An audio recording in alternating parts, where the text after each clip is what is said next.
dude just said. Solid, conservative, and just plain right. Well, welcome to Tuesday. Taco Tuesday, we like to call it, because it's always about the food. Taco Tuesday. Hit it, man. But more importantly, y'all know what today is, right? It's Taco Tuesday!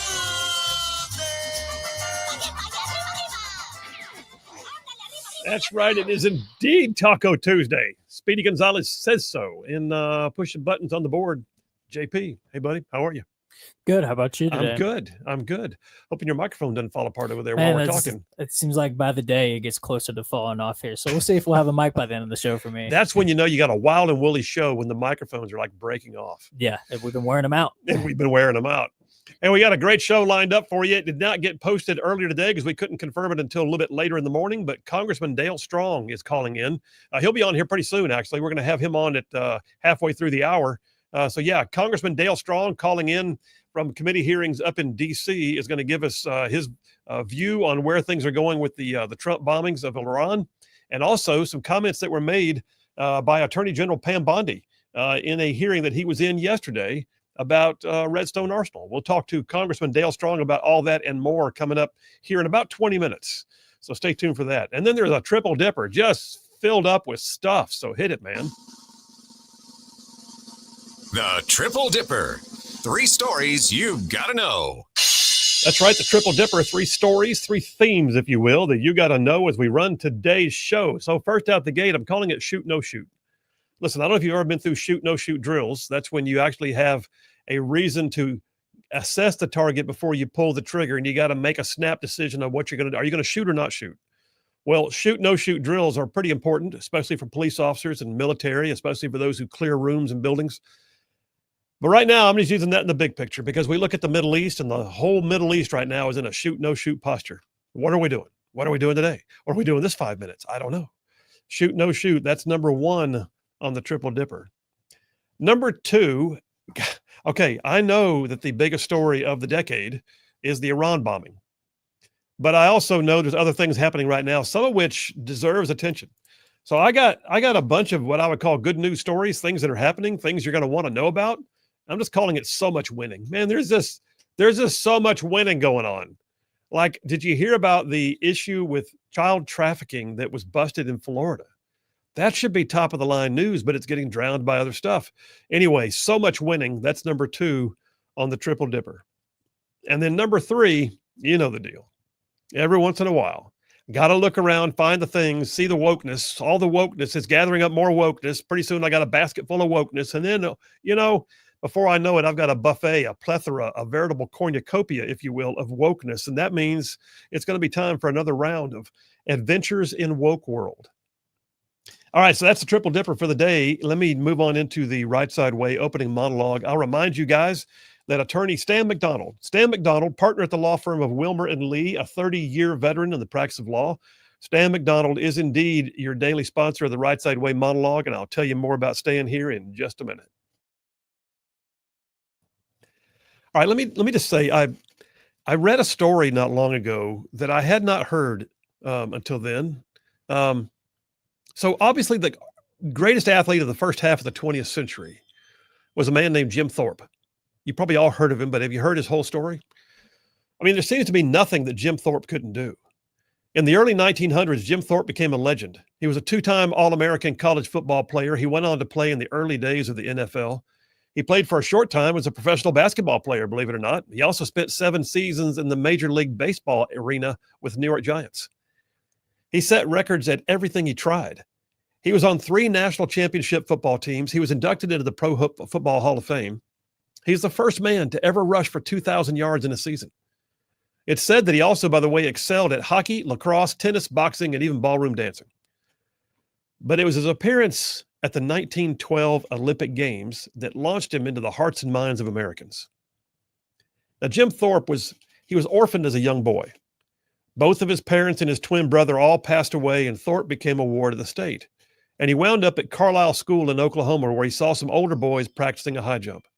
So Jim, with no training at all, wearing a pair of old coveralls, he cleared the bar.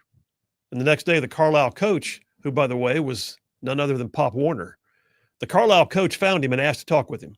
And Jim Thorpe is said to have asked the coach, "Did I do something wrong?" To which Coach Warner said, "No, son, you just broke the school jump record." So Jim became an athlete. And what an athlete. No man set more records, won more championships, inspired more fans. I mean, he was epic. And then came the opportunity to compete for the U.S. team at the 1912 Olympics in Stockholm, Sweden. A picture was taken of Jim Thorpe while he was there. JP is going to put it up on the screen right now for those of y'all that are live streaming. But a picture was taken of Jim Thorpe while he was there. And if you look closely, you'll notice he's wearing mismatched shoes. And on one foot, he's wearing multiple socks. I mean, was this a style? Was he a trendsetter? Something special about the shoes? None of the above.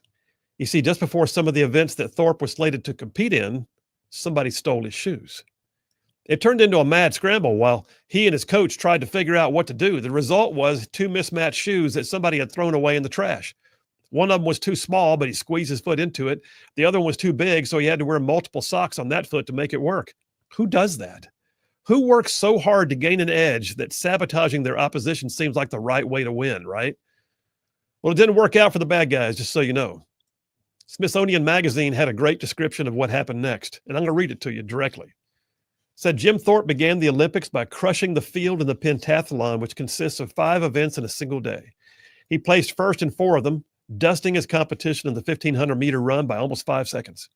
A week later, the 3-day decathlon competition began in a pouring rain. Thorpe opened the event by splashing down the track in the 100-meter dash in 11.2 seconds, a time that was not equaled again until the 1948 Olympics, over 30 years later. On the second day, it says, Thorpe's shoes were missing. He and his coach put together a mismatched pair just in time for the high jump, which Thorpe won. Later that afternoon came one of his favorite events, the 110-meter hurdles. Thorpe blasted through the track in 15.6 seconds, again setting a record. On the final day of competition, Jim Thorpe placed 3rd and 4th in the events that he was the most inexperienced in. That was the pole vault and the javelin. And then came the very last event, the 1,500-meter run, the metric mile, they called it, a leg-burning monster that came after 9 other events over 2 days, and he was still in mismatched shoes.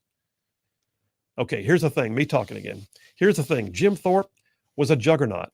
He was virtually unstoppable in whatever sport he participated in. But some sorry individual decided if you can't beat him, cheat him. If you can't beat him, just cheat him. It was somebody else's really, really good idea to keep the leader of the pack from having the chance to even compete at all. But it backfired in a big way. In fact, if anything, what it did was cement in the minds of the world that Jim Thorpe really was the greatest athlete in the world. Well, let me take that story now and flip it into our current state of politics. You see, liberals have done everything they can think of to sabotage the presidency of Donald Trump. Everything from lawfare to nationwide injunctions. They tried to arrest him, convict him, bankrupt him, even shoot him. It was the political version of stealing the athlete's shoes, and yet the athlete continued to win. Donald Trump continued to win, and he still is. In fact, if anything, what it proves is liberals are just miserable people. There is nothing about liberal progressivism that seems to bear out in any form of happiness. In the liberal progressive mind, everyone's a victim. Everything is not enough. Every day is a day of contention. There's no satisfaction. There's no joy. There's certainly no celebration when things go right, because liberals are, generally speaking, unhappy people. Liberals find reasons not to be happy. It's almost like unhappiness is their goal. It's their aspiration. And by the way, there's actually a name for this. It's called the happiness gap. You heard me. That's a thing, y'all. The happiness gap. And it's not just me saying it. A recent survey was done of over 60,000 Americans that found that conservatives report higher levels of happiness than liberals by far. People who identify in the study as politically liberal have twice the incidence of mental health issues than those who self-identify as conservatives. And that's consistent, by the way, across all demographics for gender, for age, for race, all of it. Conservative women report considerably higher levels of happiness than liberal men, believe it or not. Gay and lesbian conservatives, there are those, gay and lesbian conservatives report being happier more often than heterosexual liberals. Low-income conservatives, get this, low-income conservatives with annual household incomes below $30,000 or less are happier than liberals at the same income level. And here's the kicker, those low-income conservatives report the same level of mental health as liberals who make 6 figures of income. Wow. So it's not money, it's not power, It's not based on race, creed, or sexual orientation. Okay, so pray tell, what could be the solution? Why do conservatives rank higher for happiness than liberals? Well, one social psychologist named Jamie Napier has an answer for that. She said, one of the biggest correlates with happiness in our survey was the belief of a meritocracy, which is the belief that anybody who works hard can make it. That was the biggest predictor of happiness. That was also one of the biggest predictors of political ideology. So basically, the conservatives, she says, are much higher on those meritocratic beliefs than liberals were. What I'm saying here is a strong belief in meritocracy. That's what you're saying? Yeah. You know, rewarding somebody for actual merit, achievement, success. So the study of a large number of folks indicates that those who believe in meritocracy are generally happier. Sort of like Jim Thorpe being the best athlete, but then liberals steal his shoes. Okay. Now, let me just pause here, by the way, and I'll just tell you flat out, I believe the study is missing one key ingredient. That's faith. I believe that faith in God is a key to meaningful happiness, the source of peace that surpasses all understanding. But for now, let's just take the study at face value. It says that meritocracy, the belief that success should be celebrated, is a key to the happiness gap between liberals and conservatives. And that might explain why liberals freak out over DEI being abolished, why liberals scream when illegal aliens are deported, why liberals bluster when they can't get transgender surgeries on kids. For a liberal, nothing is right, everything is wrong, everyone's a victim, all things are broken, everything needs to be fixed, like everything. You can bomb Iran's nuclear plants and call for impeachment. Border numbers at epic all-time lows, well, let's impede the deportations. Kids rescued from traffickers, let's turn a blind eye. Oil prices coming down, and yet angry that wind farms are not being subsidized anymore. The happiness gap. The belief that nothing is right. The lack of enjoyment and achievement. Liberals try at every turn to rain on the parade and steal the win. When libs don't get what they think they're owed, it makes them angry, and they steal the win if they can. They'll find the downside, they always do. The glass will always be half empty. But stealing the win, that ain't winning. If you have to lie, cheat, steal, or bribe somebody to get your way, then you really haven't won anything, have you? All you did was show yourself to be a liar, cheater, thief, or a briber. Simple as that. So yeah, you can steal a great athlete's shoes, but it may not slow him down at all. Because stealing the win ain't winning. And maybe, just maybe, liberals might want to look in the mirror and see what their source of unhappiness really is. Maybe meritocracy is getting it right on a regular basis and then actually congratulating somebody for getting it right. And that's a wrap for the Right Side Way. Yeah, amazing story about Jim Thorpe, but I could not help but think as I read that it's just like what we're watching right now. Nothing's right. Got to hose everything, got to complain about everything, got to call for impeachment, can't ever be satisfied. And they're not. They're never satisfied. But the reality is even the studies show conservatives are far happier. Go figure. Bill Williams, Right Side Radio. Y'all stay tuned. We'll be right back.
And we are back. Phil Williams, Rightside Radio. Solid, conservative, and just plain right. Saving the world one soundbite at a time. Well, the whole thing about liberals not being happy, I just said a moment ago in my monologue, I'm looking up at the screens right now. So I've got CNN on the left screen and Fox on the right screen. On the right screen, Fox has the director of the IAEA, the International Atomic Energy Association, the ones who actually inspect the Fordo, Natanz, and Isfahan facilities in Iran. And the IAEA chief is saying the facilities have sustained serious damage and that the Iranian nuclear program has been, basically knocked out. And yet on CNN, it goes, sources are telling us that early U.S. intel assessments suggest the strikes have only set the program back by a few months. Okay. They are just so determined to make sure that everybody knows nothing's good with Trump. It's gross. Well, like I said to you off air, there's some debate about the uranium itself, but I don't think anybody denies that the facilities are destroyed. I mean, they're just like toast. There's no debate there. And I'm not looking at the bomb damage assessment. I don't have the intel analysts at my disposal, but I am pretty sure that's the case. I got to tell you real quick about attorney Stan McDonald. Yeah, so attorney Stan McDonald, partner at the law firm of Wilmer and Lee up in Huntsville, 30-year veteran in the practice of law. Stan McDonald. Stan McDonald's a lawyer who I happen to know personally, but he's a friend. And I also can tell you that he's not just good at being a lawyer, which is why I'm about to talk about him, but he's also just been a conservative, just ruffian for years, standing in the gap on the issues that right side ruffians care about. But attorney Stan McDonald, he has represented his clients in literally thousands of real estate transactions over the years. He knows how to represent you in any local, state, or federal court. I like to say if Stan McDonald is on your side, you will have no greater friend, and likewise, your adversaries would have no greater foe. So, that being said, if you want to get in touch with him, I'm going to give you his number. Attorney Stan McDonald, the law firm is Wilmer and Lee. He's an America First family man. Here's his number, 256-479-3020. That's Stan McDonald, 256-479-3020. Tell him you heard about it on Rightside Radio. No representation made. The quality legal stories before was great. The quality legal stories for the lawyers. Shut my mouth. See, when you do one breath, you get a 10. I think we've the two breaths is where what messes you up. Yeah. Don't do a two breather. Two breaths are bad. One long breath is better than two breaths. Yeah. Okay. All right. I don't know why that would be. Okay. A couple of text messages. And don't forget, by the way, coming up here in the break, right after the break, Congressman Dale Strong calling in. We'll have him on momentarily. So stay tuned for that. JT Lacey Springs said, libs, never wrong, but always wronged. Perfect. Good line. Never wrong, but always wronged. Jeff from Indiana says, hey, Phil, like most people steal and kill and people without any remorse or empathy. I believe there's a type of mental illness. I believe that liberalism is a mental illness as well, because many of the things they want make no sense at all, and they're lacking in common sense. He does have a smiling emoji in the middle of that. He says, I hope we find the cure. And then I don't know what his voice text started doing at that point. Can you decipher the last part of that? His voice text went crazy on me. I hope we find the cure. Something. Yeah, so what color and ribbon do you suggest? I think he was talking to somebody else. Maybe. Jeff from Indiana texting in with the voice texter. Well, he better be. He's driving. John from Huntsville says, Phil, fantastic monologue. Also, did you hear that some news sources saying Israel and Iran conflict will most likely cause air freight rates to rise significantly? By the way, JP, your Braves beat the Mets again last night. Dude. They did. I told you we may never lose again, ever. Until we lose again. Then we'll never win again. Nice. Well played, sir.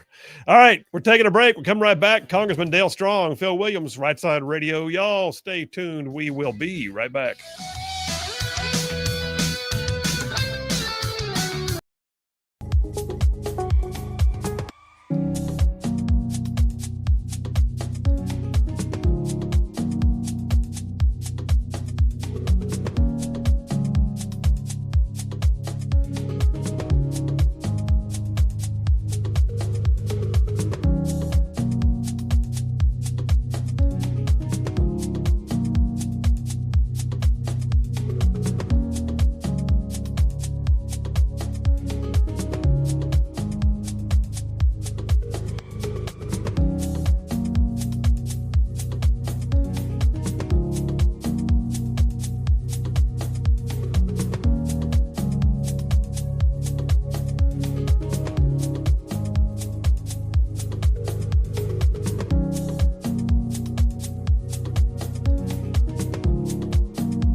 Rightside Radio, solid conservative, just plain right.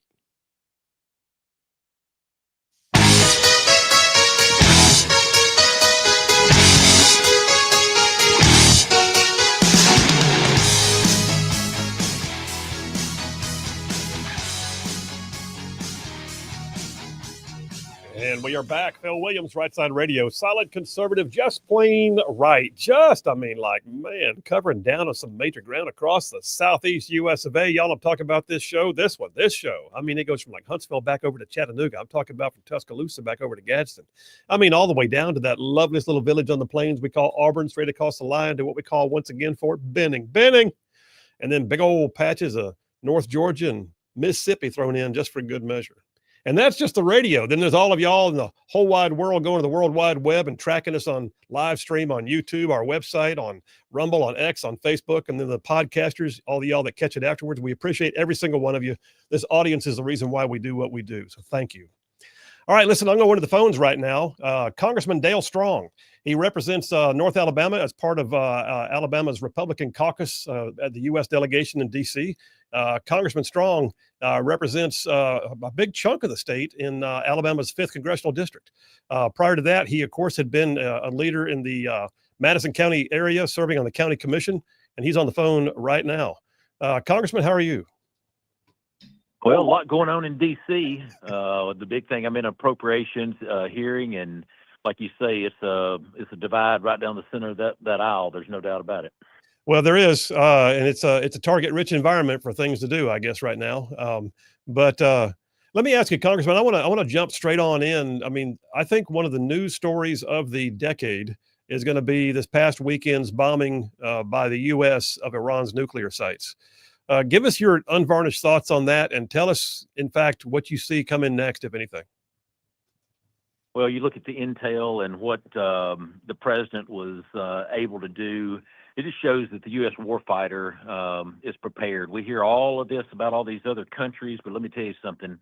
We sent 7 B-2 bombers with 60,000 pounds of munitions, and they flew for 32 hours nonstop, being refueled midair. And they carried out the mission that's going to make this world a safer place. And what's unbelievable is you think about those bunker buster bombs. They dropped that from thousands of feet, and it landed in the equivalent of the size of your air conditioner, and it hit bullseye all 14 times. So I'm proud of the U.S. warfighter. I'm proud of what was carried out, and I think in the days ahead, the American people will understand what was being done with the uranium there in Iran. Yeah, and I know, Congressman, that there has been some, banter back and forth. Of course, we expect that the left, there's nothing that could please them. If Trump said the sky was blue, they demand proof. But I also know there's been some division in the Republican caucus. Generally speaking, though, what do you see or hear being the mood in D.C. among your peers about what happened this past weekend? Well, I think we actually had a briefing that was scheduled today that was postponed, but I can tell you this right here. What Donald Trump did is totally within his authority as president. You look over 80 years, American presidents. Look, Biden, went in there and ordered strikes on Iraq, Syria, Yemen. Look at Obama. He went 8-month-long bombing campaign to oust Gaddafi. And then all of a sudden, President Trump comes in here and eliminates a country that hates America. Death to America is chanted all the time. And we had 1,000 Americans that have been, you look at what they've done to us at some of our military bases. But I think Donald Trump got their attention. A lot of people talk about what we need to do over the years. We got us a president in D.C. right now, and he's taking care of business for the American people. Well, I agree with that. The talk about a ceasefire and all that is still ongoing. I know that it's almost been a little bit of a moving target in the last few hours, but it's not because he's not putting the effort into trying to get them to negotiate. But it does seem like they've reached some kind of level of homeostasis in the last 12 hours. Is that what you're hearing?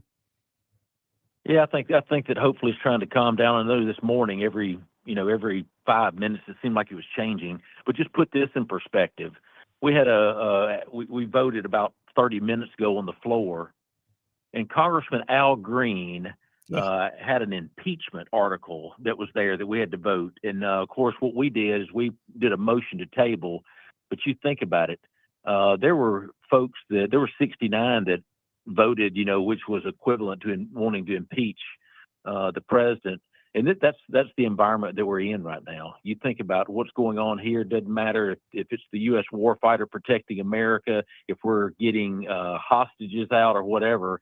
It doesn't matter if it happens on Trump's watch. They're trying to make a negative out of it, and it's a tough environment. There's still some good people up here on the other side, but I'm telling you, they've got them by a gun, and they're not going to let them vote for anything that's good for America right now. Anything with Trump's support has no chance. I did this is a little bit of a chasing a rabbit here for a second, but I did my opening monologue a few minutes ago, and I quoted a study that just came out recently that said that out of 60,000 Americans surveyed, those that identified as liberal progressive have a higher incident of unhappiness and mental health issues than those who identify as conservative. Go figure. I'll tell you right now, you think about what went on just a couple of days ago. Can you imagine being in that B-2 and flying for 32 hours with that kind of munition in under that airplane? And then you think about it. They get out, and that's unbelievable to carry that out, and the planning that took. I think the president gave them plenty of time, and I think the Iranian people understand his issue is not with the Iranian people. His issue is they're enriching uranium at a level that is only for nuclear bombs. So those are the things that I think history will reflect. Well, let me ask you this too, real quick, before we move to another topic. I just saw a story. I mentioned it to you just off the air. You've probably not even had a chance to see it yet because I saw it literally as you were dialing in. But apparently 1819 News is reporting that ICE and Department of Homeland Security officials have arrested an Iranian illegal alien who was living just south of your district in Locust Fork, who is a former Iranian army sniper. We know that we've got a number of Iranian nationals who've been arrested in the last 24 hours. Do you think we have a problem here in the homeland?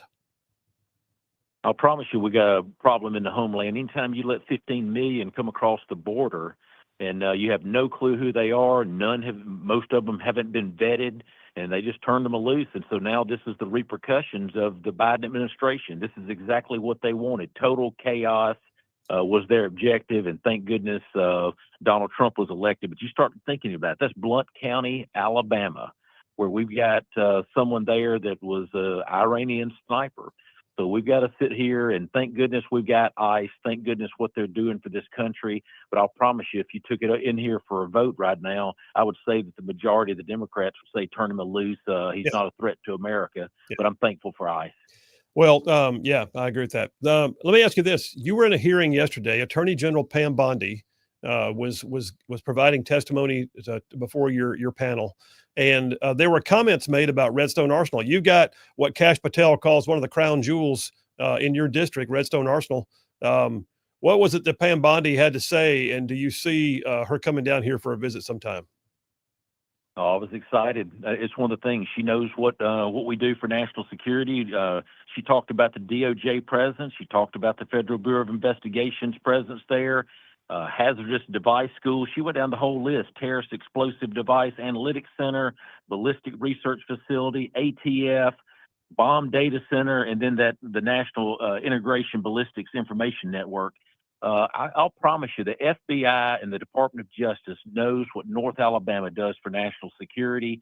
And I'm telling you right now, in that conversation, asking questions about the performance of Huntsville, it just continued to go. She understands firsthand. But the great thing is, hey, she's a Florida girl. She understands what we're doing, and she also said, I hope to visit Huntsville soon. We're going to do everything we can to get her there, because I think it's going to be even more impressive. But she also confirmed that, Kash Patel spoke of additional 500 jobs coming to our community. So I think this right here reflects exactly how they feel about the performance going on in our community. We're going to need to widen the parkway, don't you think? Well, I'll tell you this right here. It's exciting, but again, we're equipped to do this. You look at Space Command. I mean, we're sitting here pushing. I know the president, there was an article that went Associated Press when I was with him at the picnic and, having a little private conversation that somehow got recorded. But the big thing is we understand capabilities, what we're doing, what our community's been called on to do, propulsion, Marshall Space Flight Center. Redstone is a unbelievable diamond for Alabama, and what we've got to do is just keep pushing and let's do what's right for national security, and it'll work out. Well, and one last question, if you don't mind. You mentioned Space Command. So do we have any kind of a timeline when we think that we'll get the final word on Space Command's location?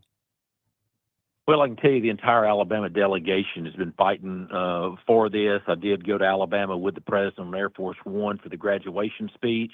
That's all we talked about. Then, of course, they did seat the Secretary of the Air Force, and it's my understanding he's kind of wanting to kick it to the Secretary of Defense and let him make the recommendation. I don't know how many more studies they need. You've got the 21 categories that are evaluated twice. You've got an IG investigation that said that nothing was done inappropriately, that Huntsville was the fair winner. Then you've got a GAO investigative report that came out and said a lot of tough things about that were going on in Colorado, that the IT was suspect there, that the buildings were separated, one building 9.5 miles outside the military base with no force protection. And then they said that the workforce wasn't sufficient to carry out the mission. The last thing you needed to be doing is sitting up Space Command in a city or a state that doesn't have the workforce to take care of the mission. So I'll continue to advocate for Redstone Arsenal. I do believe it will come at some point, but I think there's been, 4 years wasted, that we should have been vertical with this. The construction should be complete. We should be all in one building behind the wire.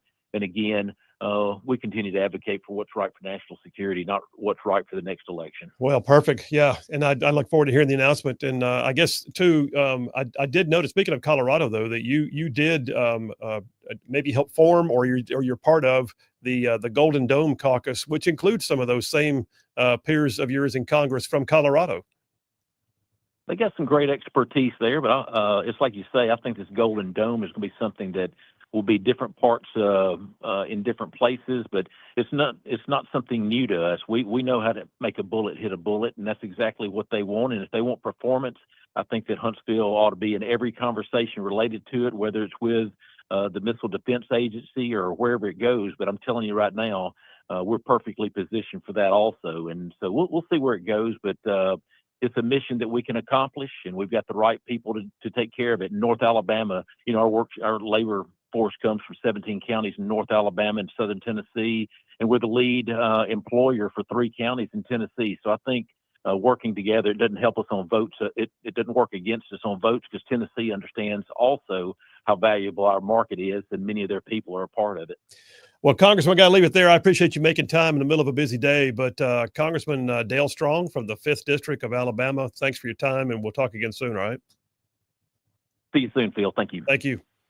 Well, that was good. Take it to a break, JP. But yeah, that was good stuff right there. Space Command, Golden Dome, FBI, the growth of Redstone Arsenal, and then, of course, national security. That was a robust conversation. Phil Williams, Rightside Radio. More on this when we get back. Y'all stay tuned.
And we are back. Phil Williams, Rightside Radio. Solid, conservative, and just plain right.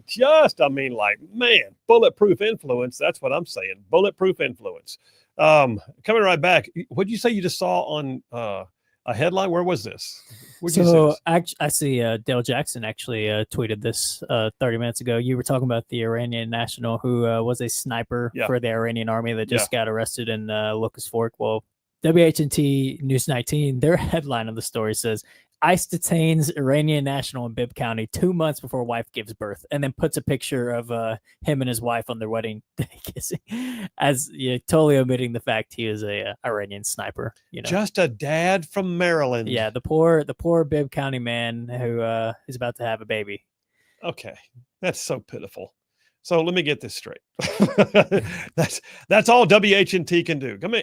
Listen, WHNT, get your act together. So by the way, 1819 News, the story that I brought up a few minutes ago, has a report. And what they're saying is that this guy's name is, where'd it go? Karimi is his last name. Ribvar Karimi. Ribvar Karimi, arrested in Blount County, which is just south of the Huntsville region, just north of Birmingham. Just west of where we're sitting. Anyway, Blount County's Locust Fork community. Karimi reportedly served as an Iranian army sniper from 2018 to 2021. JP has his picture up on the screen right now. At the time of his arrest, he was in possession of an Islamic Republic of Iran army identification card. He entered the United States on a K-1 visa, which is reserved for aliens who are engaged to be married to American citizens, in October of 2024 under the Biden administration. Karimi never adjusted his status as required by law and is therefore removable from the United States. He's currently in ICE custody, where he'll remain pending removal proceedings. It's part of a larger nationwide sweep of illegal Iranian aliens. They've arrested almost a dozen in the last 24 hours. And that's what WHNT has. This is exactly what happened with the whole Abrego Garcia stuff. Remember that? Abrego Garcia, the family man from Maryland. And just, all they did was cry about his personal life. Never mind the fact that he was a human trafficker who was here illegally for 10 years. And that's what they got. Yeah, we just did strikes on Iran and arrested an Iranian sniper. But of course, he's the Locust Fork father who's about to have a baby, and ICE is the bad guy. So how did he get here from Iran? Do you have a picture of his wife? Is she an American citizen? Do we know? I mean, I guess. Well, the picture that WHNT put up of she looks like an American woman here. So okay, yeah, okay. Clearly, they have a narrative. Okay, they have a narrative. Isn't it funny how they found that picture to use? Yeah, exactly. The one that makes him look like a sweet, he's just an Iranian national. 1819 has what appears to be a mugshot. WHNT goes to their wedding photos. Which, by the way, hang on a second. Is he married or not? Apparently, it's the wedding day. Okay. Anyway, the former Iranian sniper is going home because ICE. I mean, listen, I fully expect that somebody's going to wind up being in court with this one. Yes, I would say so. Yeah, no doubt. But hey, according to the Supreme Court, I mean, if he wants to send him to a third-party country, apparently Trump can do that. That may be the quickest option. You're getting into my other dipper. But yes, that is true. There's another victory right now for the Trump administration. They can deport. And they can deport to non-countries of origin or countries of non-origin. Well, however, where they ain't coming from. How about that? Scott from Russellville checking in says, scary. I grew up a few miles north of Locust Fork. Well, there you go. Dave from Capshaw says, he's talking about Zelensky, which I'm not getting into right now, but he said apparently Zelensky is demanding that all of the NATO summit, that everybody commit 0.25% of every allied nation's gross domestic product to his war effort. Okay, good luck with that. Alan from Arab says, most people, by the way, you know what? If the NATO countries want to do it, that's fine, but we can't keep doing it.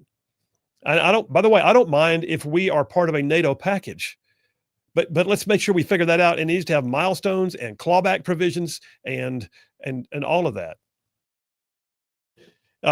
All right. Where are we? Alan from Arab says, most people you talk to don't want Space Command to come to the Huntsville. People that work on the arsenal. Says, can you imagine Gate 9? It's already backed up to the interstate. It may look good for the politicians, but not so good for the working man.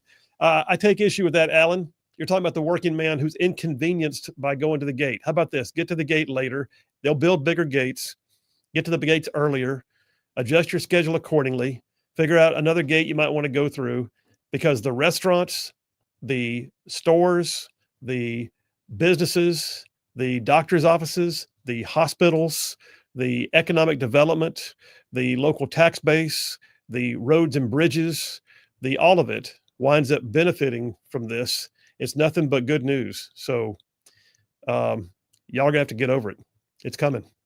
Bobby from Huntsville letting us know that we are off the air in Huntsville. Well, that's classic for WVNN right now. That seems to be like every week. So we'll check with those guys and see if we can figure it out. In the meantime, we're taking a break. Perfect timing. Phil Williams, Rightside Radio. Y'all stay tuned. We'll be right back.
down. This is what happens when I'm trying to read the news, watch the news, say the news all at one time. It's too much stimulation. You just gotta lock in. Solid conservative and just plain right. You know, I think I could say that in my sleep, and then I glitched. Yeah. Well, it's, you know, you gotta focus. Obviously, it's a live show. Yeah. Where you get to hear the outtakes in real time. That's just goodness. Listen, solid conservative, just plain right. Here we go. Yeah, glad you're with us. Hour number 2. I'm in this first dipper. I'm calling it shoot, no shoot. We had the conversation with Congressman Strong. He gave us his input on where he thought we were in terms of, you know, the sentiment in DC, if you will. You know, he acknowledged that there are going to be people on both sides of the aisle who don't like things, don't want things to be a certain way, or are concerned about where it's going, or they're concerned about the fact they didn't get notice. One of the things that we do know is that the idea that leadership in the Congress did not get notice is bunk. Caroline Leavitt proved that by bringing out the receipts showing that they had tried to reach out, and that, in fact, I think it was Hakeem Jeffries didn't even answer his phone. You're the minority leader in the House, dude. If it says White House on your phone, like caller ID, I'd just suggest you go ahead and answer it.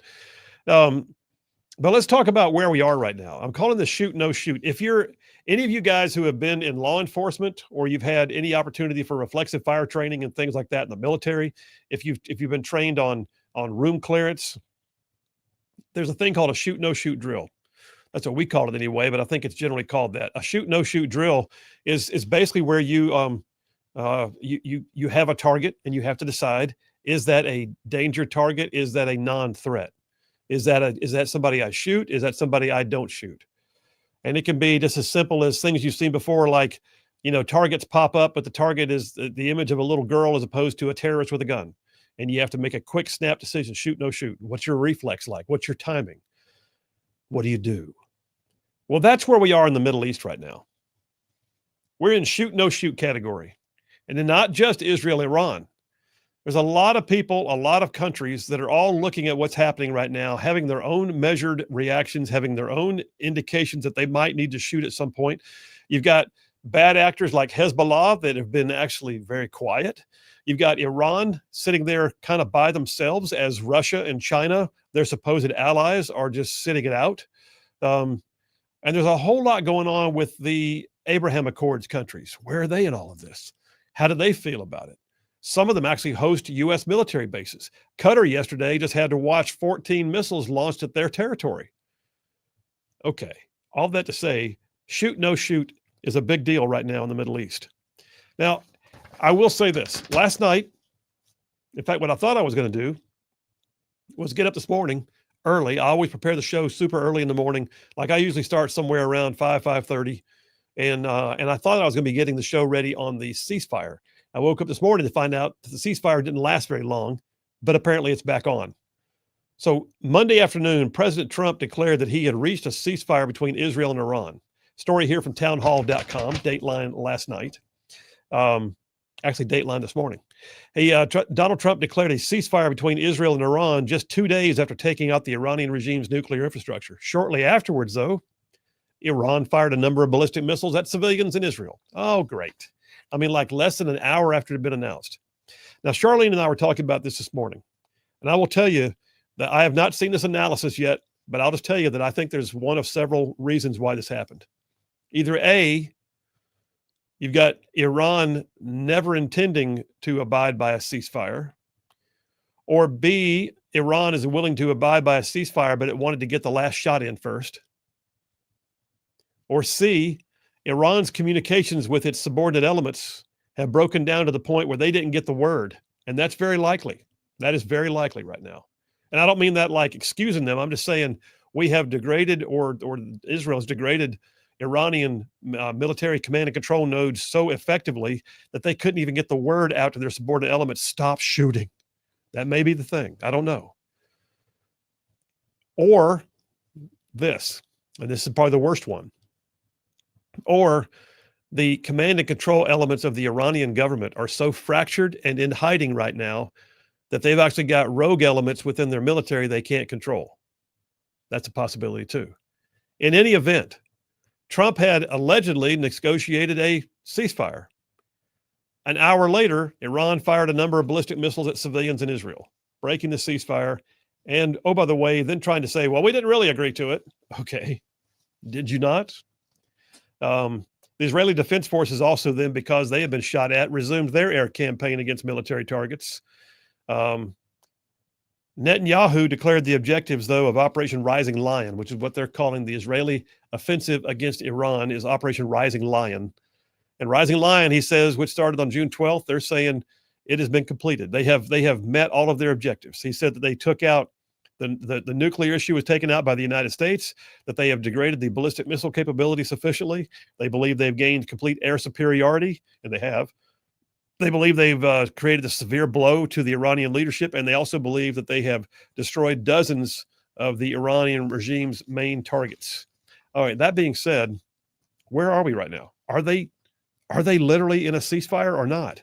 President Trump this morning, and I got to be honest with you, I didn't appreciate it, but President Trump went ahead and dropped the F-bomb while he was doing a off-the-cuff interview with the press on his way to Marine One. He just left. He's in Europe right now for the NATO summit. But President Donald Trump expressed deep frustration, according to Fox News. I hold it here in my calloused former paratrooper hands, saying that I'm not happy with Israel. He said, when I say, okay, now you have 12 hours, don't go out in the first hour and just drop everything you have. He says, I'm not happy with them. He said, I'm not happy with Iran either, but I'm really unhappy if Israel's going out this morning. He said, we basically have two countries that have been fighting for so long and so hard, they don't know what the blank they're doing. Fill in the blank on that if you have to. But I will say this, a little bit later, he issued one of his classic truth socials in all caps, demanding that Israel stop dropping bombs, turn their pilots around, head them back home, abide by the ceasefire agreement. Minutes later, he said that Israel has now canceled its plans for a further attack. We'll see. Now, there's a lot to unpack there, but I think one of the things that has to be noted is that Iran lost this fight. They lost it big. There's no way in the world that Iran can look at all this and go, well, here's how we save face. There's no spin. There's no nothing. I can't tell you that Iranian media is not trying to spin it to their own people, but the world is watching and sees this as an absolute debacle for the Ayatollahs. They have been so dismantled. I don't know for a fact that the Ayatollahs can cling to power. I don't know what's going to happen on the streets. I don't think we're going to take part in regime change. But if there's a ceasefire right now, I guarantee it's because, in part, it's not just that Iran lost so badly. It's that Iran lost so badly and realizes that they're about to lose power. They realize there's nothing left except just to negotiate, to live to fight another day. That's where they are right now. So now we're in shoot, no shoot. Well, we're not dropping any more bombs right now. Israel appears to have gone into ceasefire mode, although I guarantee you they're still in a forward-leaning posture. Iran, we'll wait and see. I mean, are they going to launch more missiles? At the same time, what's going to happen in the rest of the Middle East? Where are we with Hezbollah and Hamas and the Houthis? Where are we right now with Russia meddling and China interfering? Where are we right now with Saudi Arabia and UAE and Qatar, which actually have become somewhat of allies in our Middle Eastern interests? But where are we on all this? When we get back from this break, I'll start telling you some of it. But yes, there's a whole lot of shoot, no shoot going on right now. People are looking at it and having to decide, is that a target or not a target? And it's a tough call. Phil Williams, Rightside Radio. Y'all stay tuned. We'll be right back.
And we are back. Phil Williams, Rightside Radio. Solid conservative, just plain right. Saving the world one soundbite at a time. All right, to all of you, our Huntsville listeners, welcome back. WVNN Power Outage and Reset has now been rebooted, and so they're back online. Appreciate it. All of y'all watching right now online, streaming, tell your friends. You can always stream it live every single day on YouTube, Rumble, on our website, rightsidemedia.org, where we have all kinds of stuff, by the way. rightsidemedia.org. Let me just encourage you guys, check out our website. All our podcasts are on there because we do a whole lot more than radio. All of our podcasts are on there. Of course, our radio links are on there. Our merchandise shop is on there with T-shirts, hats, coffee mugs, all of it. Check it out. rightsidemedia.org is where you go to find out about all our stuff. Okay, so I'm talking about this shoot, no shoot thing, the Middle East. We're in a shoot, no shoot drill right now. Basically, you're assessing targets, trying to decide, is that a target? Is it not? Do I shoot? Do I not shoot? What's happening? Well, that's Israel and Iran, but how about the rest of them? I got an interesting piece here that I pulled off Daily Caller. Daily Caller has a piece quoting retired Army General Jack Keane when he was appearing on the Kudlow show on Fox Business. And I tell you what, I've got an audio clip for this. JP, I'm going to go ahead and call up audio 1 there. And you're actually going to play a video. For those of you that are watching online, you'll see the streaming video. This is General Jack Keane on Kudlow's show talking about how interesting it is that we're not seeing anything out of Hezbollah, which is a major force in the Middle East. Play it.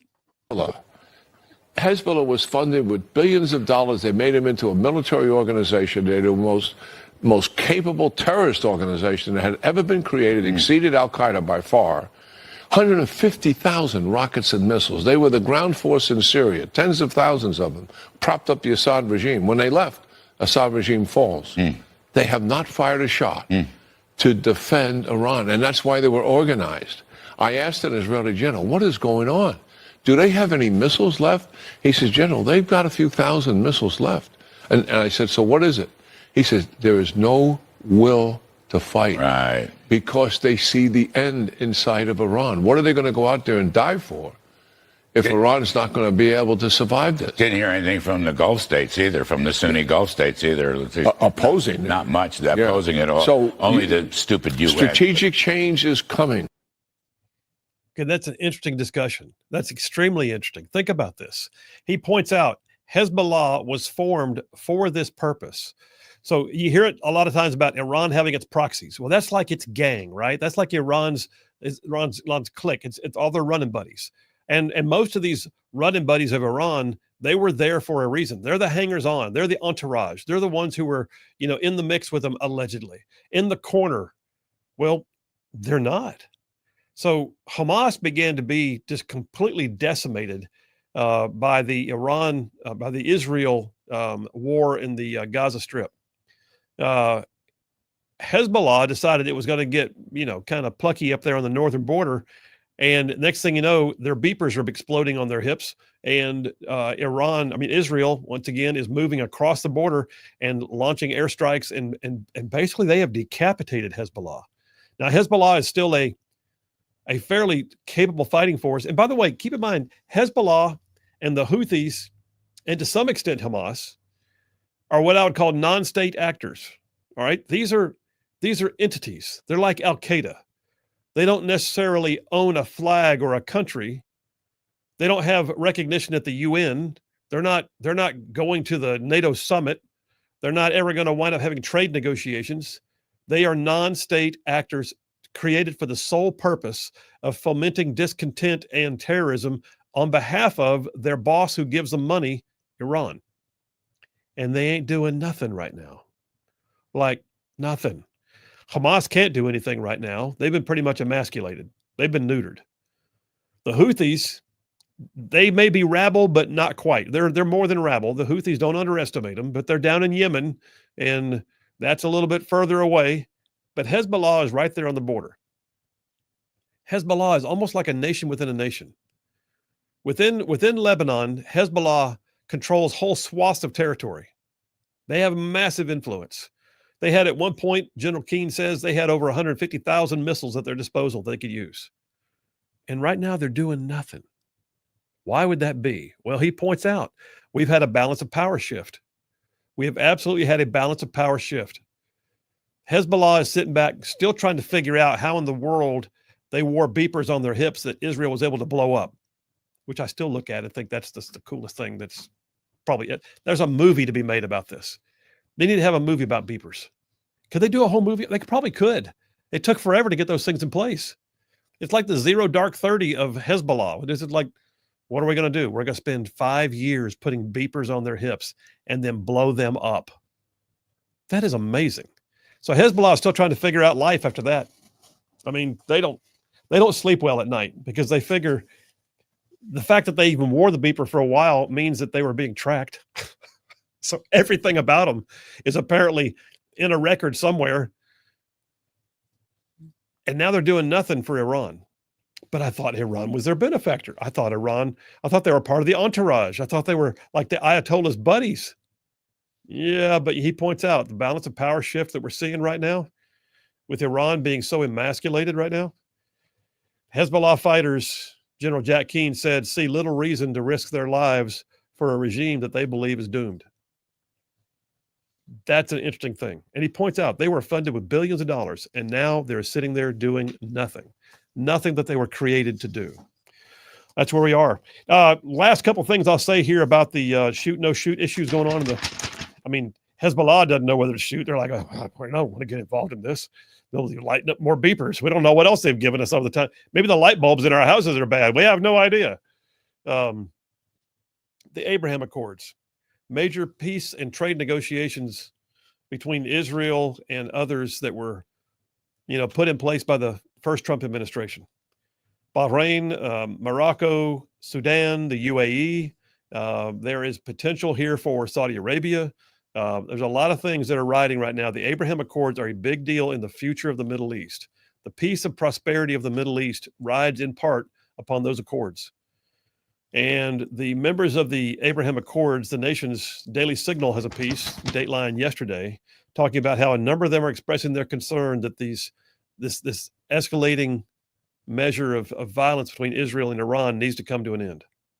But they're also ticked that they watched as a non-participant cutter just had missiles launched at it by Iran, and they don't appreciate it.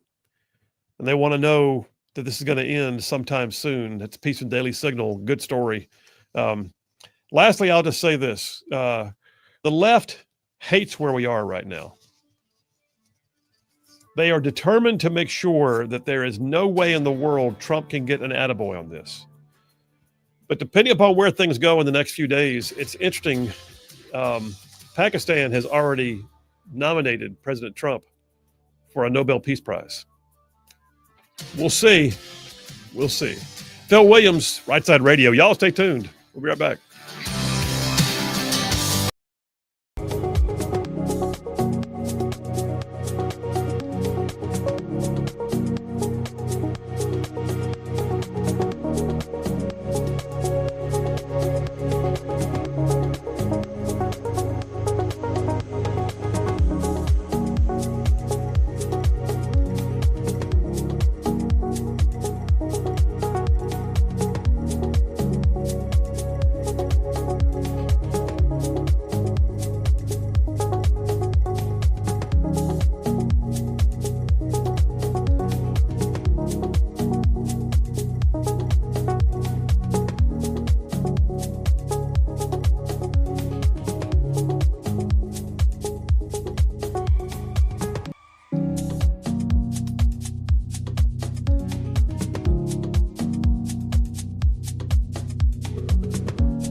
Rightside ruffians out there. You are listening to Rightside Radio, solid conservative, just plain right.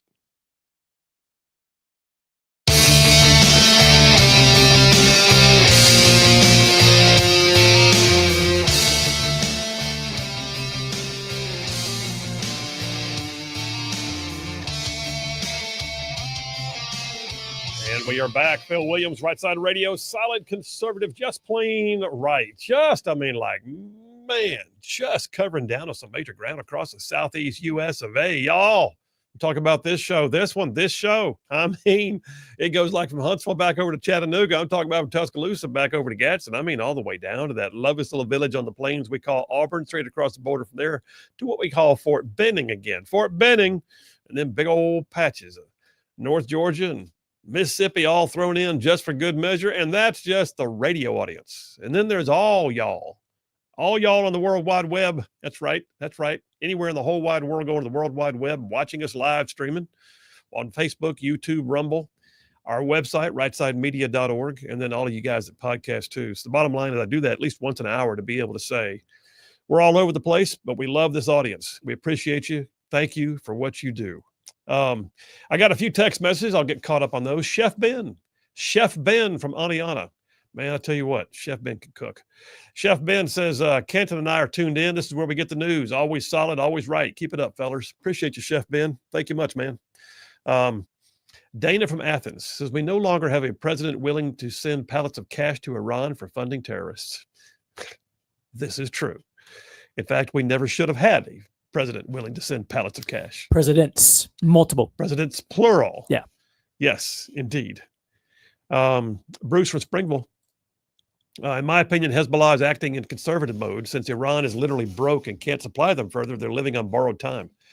That may be true. Maybe they lost the cash cow and the bank account's dwindling down. I don't know. Either way, they don't seem to be too enthused for the fight one way or t'other.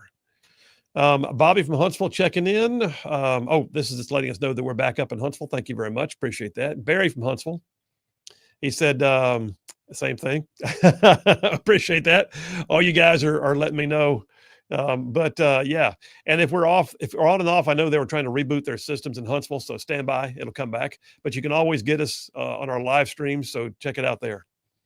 Listen, I got a dipper I was going to do here. I just looked at this.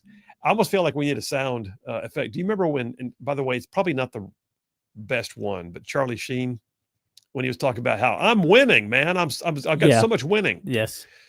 And he wasn't actually. In this case, we are. So maybe that's not the sound effect we want. We have a winning sound effect. We haven't used it in a long time, but we do. Yeah. Play it. What you got? Oh, wait, that was the one I need to replace. Sorry, I got you excited. That was the one I need to replace. But we did have a winning sound effect. Okay, this has been the Gaff Hour. It was the Trump winning sound effect, yes. Oh. Yeah. I'd forgotten about that. Yeah. Where'd it go? I guess I need to go in and I guess it maybe got moved for another sound effect, but I'll have to go fix it. Rats. Okay, this has been the Gaff Hour. One of our stations went down. I messed up my opening. You didn't have a sound effect. John from Huntsville, please be easy on us when you do the grades today. Yeah. All right, but my topic right now, my second dipper is called So Much Winning. So much winning. And that is the case, I'll be honest. There is so much winning going on right now. Liberals are just like having a come apart. Is it any wonder that the AOCs and the Jasmine Crockett's continue to open their mouths and say the most asinine things? Is it any wonder that the other day when the phone rang, Hakeem Jeffries didn't answer the White House's call? Is it any wonder, oh, by the way, any wonder that Gavin Newsom is trying to figure things out and that the Democrats appear to be divided? Nancy Pelosi, I'm watching her on the screen right now. She is more addled than ever. All said and done, it's because there's so much winning right now on the conservative side of things. It's like we're retaking our country. This is exactly what it is. It's like we're reclaiming it one issue at a time. And there's a lot of issues. I mean, if you've ever flipped a house or something like that, you know you got to start in one end and keep working your way through till you get done. But let me just run through the gamut of them. I won't go into this one too much because I already kind of covered it with Congressman Strong earlier, but I got a piece here from 1819 News. Attorney General Pam Bondi gives her plans to visit Redstone Arsenal during a Dale Strong hearing. I really want to go to that facility. Basically, what I love is this listening area is absolutely on the radar of the powers that be. The Attorney General, the FBI Director, all of them. I mean, of course, the national security apparatus. They all know about this listening area, and not just Redstone. I'm talking about the defense industry that surrounds it. I'm talking about the regional workforce that supplies it, all of it. But that's a huge deal. The article points out in 1819, Huntsville's Redstone Arsenal has been a frequent topic of discussion among Alabama's federal lawmakers. Not only does Trump presidency mean that Redstone will likely be a future headquarters for Space Command, but lawmakers have already pushed for an expansion in federal law enforcement.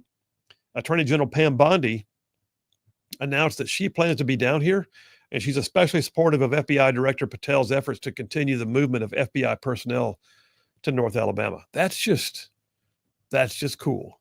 And that, by the way, is called winning. So give me at least an applause soundtrack. Let's recoup some points right now. That's called winning.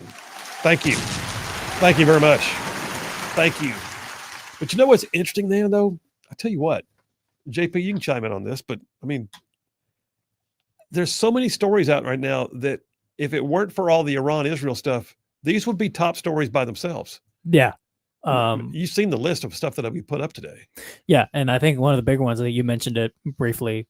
Apparently, 11 Iranian nationals have been arrested in the past 48 hours, which illegal nationals. Yes, that's a big deal, I would say. And like you said, I feel like it's not getting it's almost like it's getting lost in the shuffle almost because CNN's too busy covering the fact that we didn't destroy their nuclear facilities. They say, yeah. I mean, there's. And now, on the one hand, I will say this: the Iran bombing is still one of the biggest stories of the decade. It just is. It's been all my life, for the most part. I can remember as a teenager during the Iranian Revolution, and so most of my adult life, the sort of détente or Cold War era thing for us in this modern era after the fall of the Soviet Union became whether Iran would ever get a nuke. And it's a national. When I went to the Command and General Staff College. For what's known as ILE, my intermediate level education as a major, we studied. We had to do a complete strategic analysis of what would happen if that region blew up, and just totally went nuts. So Iran has been a thing. Okay, so I say all that to say they're a headline, and it should be a headline, but there's other things right now that are just winning. Like here's one. I'll just take this. You see the story that I pulled up earlier today about the okay. This is huge to me. Fox News has a piece, Dateline yesterday. Florida's Operation Dragon Eye rescues dozens of critically missing children in a massive sting. What is this? Can you imagine there being a time when there was other news so big that the rescue of 60 trafficked children in one state didn't become the top story? But this is winning right here. So Operation Dragon Eye, it says, is a rescue. Were rescued 60 dozens of children were rescued in a blow to child sex trafficking operations in Florida. Dubbed Operation Dragon Eye, the initiative was spearheaded by the U.S. Marshal's Office in Central Florida. The effort involved 20 agencies working in tandem to locate 60 critically missing children and apprehend the suspects that are tied to trafficking, drugs, and child endangerment. I mean, this is a huge story. The children range in ages of 9 to 17. 9 to 17 years old being sex trafficked. 60 of them were considered to be, critically missing, and they have been rescued. The operation uncovered gut-wrenching realities of sex trafficking, it says, including several young girls who were already pregnant, one of them carrying the child of her trafficker. Officials stress the operation did not end with their rescue, but each child did not end with their rescue. Each child received immediate medical evaluations and ongoing psychological support, with long-term care protocols being set in place. Florida Department of Law Enforcement played a central role in the operation. 60 kids saved, says Commissioner Mark Glass. 60 kids saved. That number sends a message: Florida will never be a safe place for traffickers. Y'all, this is huge. And I'll be honest with you, that's a major win. I celebrate that win. That's an applause line right there, man. I celebrate that win. 60 children rescued in a human trafficking sting in Central Florida. That's one state. And I tell you what, one day History is going to look back on this Biden administration losing track of 300,000 children. And I hope that history judges the Biden administration harshly, in part because of that. What did you do with the children? But right now, I am just taken aback by the fact that 60 children were rescued from sex traffickers in a major multi-agency sting operation in Florida. And it's not even the top headline. I don't fault the headlines. I just want to make sure you guys know there's a lot of winning going on right now. One more story before I go to the break. Just so you know, by the way, what I'm running through is a bunch of wins. So this is not all like every traffic story. And every story is not going to be about human trafficking. They're all across the board. How about this? There's a lot of concern, especially from the progressive left. Oh, no, Trump's going to bomb something in the Middle East. Our oil prices are going to go through the roof. Well, nope, didn't happen. Daily Wire has a piece, came out yesterday. Oil prices are falling as Iran's weak retaliation gives way to a ceasefire. It says oil prices fell Monday after Iran's casualty-free attack on a U.S. military base in Qatar. Investors are hoping the attack signals that the limits of Tehran's retaliatory ability have been reached. So there was a brief spike when Iran was threatening, and when Iran had their feckless attempt to shoot 14 missiles at their neighbor Qatar, and it fizzled. I mean, it's like watching a wet fuse on a firecracker. Every single one of those missiles was ineffective in reaching their target. They fired the missiles. They got shot down, except for one, which apparently was so off target they just let it fly by. And oil has now dropped to $68 a barrel. Think about where we were with Biden's economy. What didn't we get? We were like, I mean, good Lord, weren't we like $3.50 a gallon? Places like California that already tax you into oblivion, we're seeing like $5.85 a gallon or something like that. I believe at one point we were over a $5 average. Holy gee, netty. Anyway, if that's not winning, I don't know what is. So that is absolutely, oil prices are a win right now. And it can't even get top billing in the papers because there's so much else to talk about. Take me to a break, JP. I'll come right back. I got more winning. I got lots of winning. I got a stack of winning. There's so much winning right now. Phil Williams, Rightside Radio. Y'all stay tuned. We'll be right back.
And we are back. Phil Williams, Rightside Radio, solid conservative, just plain right. Just making common sense like a superpower. And by the way, all of y'all that won T-shirts the other day during our T-shirt giveaway, they went out today. Natalie put them in the mail. You should be getting those momentarily. Well, I'll say, okay, any day now. How about that? But yeah, we did the T-shirt giveaway, some Rightside Ruffian shirts, and so, yep. Thank you all for listening. Appreciate you. All of you wear them in style and enjoy them thoroughly. So we're getting conflicting reports about whether we're down or up. It's a shoot, no shoot drill going on right now in the Huntsville market on our station. It's not our control. We're a separate studio based out of a different city entirely. We send our show to them. So if you are listening online in the Huntsville region, just know this, your radio listener brethren might want to join you online. But anyway, John from Huntsville says, speaking of winning, the mosquitoes in the extreme heat are definitely winning because they're kicking my tail right now. Kicking my butt right now, he says. John, I sympathize, brother. I am sitting inside in the air conditioning, but I've had enough hot days to where I feel like I've earned the right to sit inside in the air conditioning. But that being said, I'm just glad that I have an indoor job right now. It's like smoking hot out there. Have you been out there lately? You've been inside all day. No, I've been outside and it's been brutally hot. Yes. It's like unnatural. Like I'm having to wait until the sun is at least setting before going on a run like I like to do because I just can't do it. I know. And you can see the haze if you look out at the trees up at the hillsides and all that kind of stuff. We're just, okay, by the way, we live in Alabama. Oh, yeah, obviously, but like it just went from cool to hot. The other night I sat outside feeling like it was like early spring, like it was just so moderate. It was like 74 degrees. It was perfect. And all of a sudden, shabam. I think this is karma for us complaining about the rain because now it's, you don't want the rain? Okay, here's the heat. Nice. So, I didn't complain. I swear I didn't complain. Jeff from Athens is letting us know that things are up, they're down, they're up, they're down. Thank you, Jeff. Appreciate you. Keep us posted, man. We need to know for our own benefit. And then Jeff from Indiana says, hey, Phil, radio and telephone troubles. It's not us, dude. It's not us. He said, this digital world, maybe you ought to broadcast on the CB band. That way I can just listen and talk at the same time. Jeff, you have far too much stimuli going in the cab of your truck right now. All right, let me jump back in. Dipper number 2. So much winning. Here's one for you. Supreme Court of the United States. Like I said, these are all stories. Every one of them, had it not been for the Iran-Israel story, the bombings in Iran, these would all be top stories by themselves. Supreme Court just ruled in favor of the Trump administration. So Fox News has this piece, came out yesterday. Supreme Court on Monday granted the Trump administration's request to stay a lower court injunction that blocked them from deporting individuals to third countries without prior notice. Okay, what is this about? Well, the deportation fight, I mean, let's be honest. The left left the door open on purpose. The left wanted illegals to flood into the country. There's no way in the world they could say otherwise. And so now that we're trying, by the way, it's not only, you can't deny it now. Well, there's a policy. We're doing everything we can. We're going to have something passed by Congress. We just don't know what to do. No, you needed a new president. You needed leadership. Anyway, the real tell is the fact that they are suing to stop every attempt by the Trump administration to get them out, to get the illegals out. Well, the Supreme Court in one of those fights was over the idea of whether or not the Trump administration can deport people to detention centers in countries they did not originate from. I got news. If you're not going back to the place you're scared of, then why are you worried about where you're going? Well, we just want to be here. Y'all give free stuff. They don't give us free stuff in the other countries. That's the problem. Supreme Court on Monday granted the Trump administration request. Justices on the high court ruled in a 6-3 ruling to stay the lower court injunction. So basically, the idea of deporting illegal aliens to a country they did not come from was in some way determined to be, abusive. And so a group of migrants challenged the removals, saying that is not their country of origin. They should not be sent there as a violation of some, inherent right, some form of natural law. I don't know. but a federal judge in Boston presided over it and originally enjoined the Trump administration. It went all the way to the Supreme Court pretty quickly, at which point the Supreme Court of the United States yesterday said, hey, lower court, you can't stop them. If they can deport them, they can deport them. And they don't have to deport them. If there's another country agreeing to take them into custody, then they can deport them. Now, listen, some of these are in like places like South Sudan. So you got a guy from Honduras who was a gang member down in Hondo, and he doesn't want to go to South Sudan. I mean, too bad for his luck. I guess I understand why he doesn't want to go to South Sudan, but he's going. You got Djibouti. Djibouti is agreeing to take on some of these detainees, and people don't want to go to detention in Djibouti. You got people from countries like Vietnam and Myanmar being sent to South Sudan, and they're trying to challenge the order and say it violates their rights. All said and done, that is a major, major win. That is more winning for us right there on the Trump front. Just a story in and of itself. Look, I got more. When we get back, I'm going to tell you about the winning on the electric vehicle agenda, the winning on Second Amendment issues. I got 2 cases on Second Amendment. The winning, oh, by the way, on a USDA rule that prevented forestry and timber harvesting. There's so much winning going on right now. So much winning. We got to get that sound effect back, man. So much winning. Phil Williams, Rightside Radio. Y'all stay tuned. We'll be right back.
conservative and just plain right. Well, welcome to hour number 3 on a Taco Tuesday.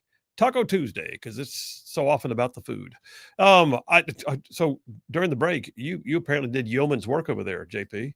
JP, listen, John from Huntsville, I hope you're listening. I know the Huntsville station's having trouble, but I hope you're listening because he went out and collected up a sound effect, which we haven't tested it, but he's going to say he's got it ready because we're talking about winning. Hit it, man. We're going to win so much, you may even get tired of winning. And you'll say, please, please, it's too much winning. We can't take it anymore. Mr. President, it's too much. And I'll say, no, it isn't. We have to keep winning. We have to win more. We're going to win more. We're going to win so much. That was epic. That was so good. Like I'm ready to go out and like run through a wall. That's right. Hunt bear with a switch. Yeah. That's why. That's awesome.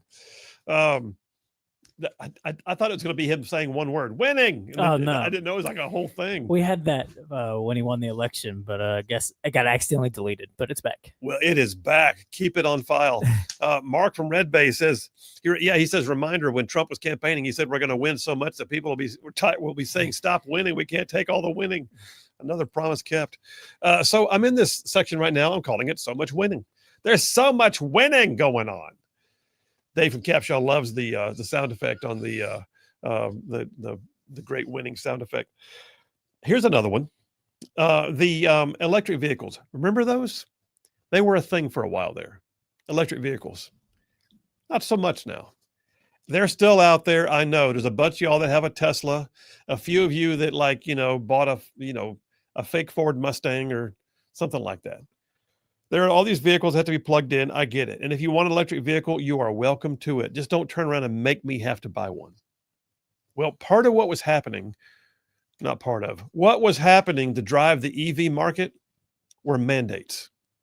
Mandates, regulatory burdens, and government subsidies were driving the whole train, the whole schmeal, every bit of it. Lottie-dottie, everybody had to get themselves an EV because the government said so. Well, that's not the free market. That's not the way we roll, right? No pun intended, electric vehicle roll. But anyway, all that to say, that's not the way it works. The free market does not go on a government mandate. It doesn't work like that. The free market is the better mousetrap. If you build the better mousetrap, people will flock to it because it's the better mousetrap. This was a government-imposed fad.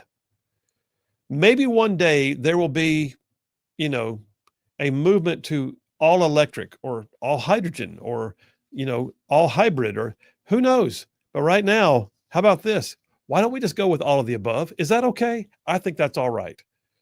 But what we saw was there were decisions being pushed, and some of which, by the way, came from states. No, yes. I kid you not. I got a piece here I pulled off of LifeSet. LifeSet, Dateline 2 days ago. The U.S. Supreme Court, another story, flew under the radar, but it's filled with winning, and it would have been a big story by itself had we not had so many other big stories going on. The U.S. Supreme Court ruled last Friday in a 7-2 ruling in favor of the oil and gas industry. What? Yes, they did. It's a whole new day. The oil and gas industry, allowing them to proceed with a lawsuit challenging California's electric vehicle regulations that were approved by the EPA. Here's the thing. California got crazy. Well, California had another crazy moment. California's crazy moment on EVs was to place regulatory burdens in place that required there to be emissions-free or net zero by the year 2035. I don't know how this happened, and I better not ever hear it happens with Alabama or Tennessee or any of our listening area states. But apparently there are a number of states out there who have literally said, whatever California does is good enough for us. We'll just do it too. Whoop, whoop. And they don't even bother to think. They just say, our standards are what California says. And they abdicate their state level authorities to the nut jobs who are running the legislative process in California. So California had a massive regulatory burden put in place, which instantly became the law in like a dozen other states. Just nuts. Well, in a 7-2 ruling, the oil and gas industry is allowed to bring suit challenging California's electric vehicle regulations that the EPA had approved under the Biden administration. That decision overturns a lower court ruling that had otherwise dismissed the case. The challenge concerns California's push to require automakers to meet specific electric vehicle production quotas. Oh yeah, it wasn't just standards, it was production quotas. They intended to have like 50% of all vehicles sold in California to have to be electric by a certain date. It was the government deciding it knows best and rescinding the entire concept of a free market, moving everybody away from what the better mousetrap was, forcing them to buy the government-sponsored mousetrap. That's all this was. So in a major win, what we're looking at right now is the rejection of the California EV mandates. Which winning sound effect do you want? I want some applause. There you go. JP, if you saw how many buttons are on his side of the studio right now, you would know why he had to ask that question. Yeah, it's like I can launch nuclear weapons from over here. JP, you're supposed to be so intuitive that you look at me and it's almost like the mind meld. You've got to, when I wave my fingers like that, that means you know exactly what's happening. Always. Just so you know. Here's one I love. Let me ask you a question, JP. You're out driving. Mm-hmm. You round the corner. You find yourself suddenly surrounded by a crowd of Antifa activists. Do you keep driving? Not. I probably wouldn't initially, but if there's some time and I need to be somewhere urgently, then I would probably press the issue a little bit. Okay. Let me advance the narrative a little further. You round the corner. Mm-hmm. You're surrounded by masked, angry rioters bearing Antifa slogans, BLM flags, pro-Palestine, the whole thing, gay pride thrown in, just for fun. And they start banging on the hood of your car. Do you keep going or not? Oh, yeah. If they start actively, attacking my vehicle, then yeah. Okay, JP, I'm going to go one step further. Yeah. You're driving down the interstate. Mm-hmm. It's a few years from now. Your beautiful future wife is pregnant. Her water just broke, JP. She's going into labor. You're on the way to the hospital. The roads are blocked by climate activists who have chained themselves together and they won't move. Oh, I'm not stopping, no. Obviously not, no. But if it's like a normal situation, I think I would test how many of them would actually be willing to get run over. I'd probably nudge the car a little bit and see, if they're actually for the cause. If they're for the cause, then by all means. If they're for the cause? But what does that mean if they're for the cause? What are you saying? If I nudge my car a little bit and they don't move, then I'll grant their wish, I guess. But I guarantee you 90% of them, if you nudge the car a little bit, they're not willing to die for what they're protesting. So, I got news. The average car weighs more than the average protester. On average, yes. Yes, indeed. Unless there's some big protesters out there. Just so you know, your U.S. Senator, Tommy Tuberville, has introduced a bill. Future governor. Our future governor. Yeah. Your future governor / U.S. Senator, Tommy Tuberville, has announced that he is co-sponsoring legislation that would make it a federal crime to purposefully obstruct, delay, or impact commerce by blocking a public road or highway. I'm very glad about that. That's had to have been law before. It should have been law before, I would think. I look at it and think, why is it taking this long? Yes. By the way, if they get a permit for a marching parade or something, okay, that's fine. If they have a First Amendment right and they want to stand in the park and they want to yell and beat the drums and do all the things, go for it. But when they get out there and literally block streets and people are trapped and they can't move, sometimes there's first responders. Yes. That can't get through. Yeah. I say go for it. You can't block roads. You can't block That's roads. Just so ridiculous. It's maddening. But you know what? This is what the left does, though. The left constantly looks for ways to be destructive. They tear down statues. They deface art. They block roads. They burn buildings. U.S. Senator Tom Tillis from North Carolina, Marsha Blackburn from Tennessee, Ted Budd from North Carolina, Bill Cassidy from Louisiana, and Tommy Tuberville from Alabama. Sorry, it says Auburn by his name. Have co-sponsored legislation called the Safe and Open Streets Act. The fact that we now have the majority and are able to introduce legislation like this, I don't know if it'll go anywhere, But I'm saying right now, the mere fact that we now have a majority in the House, the Senate, and the White House, I'm telling you right now, if this bill got passed, Trump would sign it. That in itself is winning. Just saying. We get back to this break. I got 2 cases on winning that involve the Second Amendment. And then, there's even one that just talks about, are you allowed to harvest timber on your land? We'll talk about it. Phil Williams, Rightside Radio. Y'all stay tuned. So much winning, man. So much winning.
We are back. Phil Williams, Rightside Radio. Solid conservative, just plain right. Just saving the world one soundbite at a time. That's right. Giving you all the truth you can slap on a bumper sticker.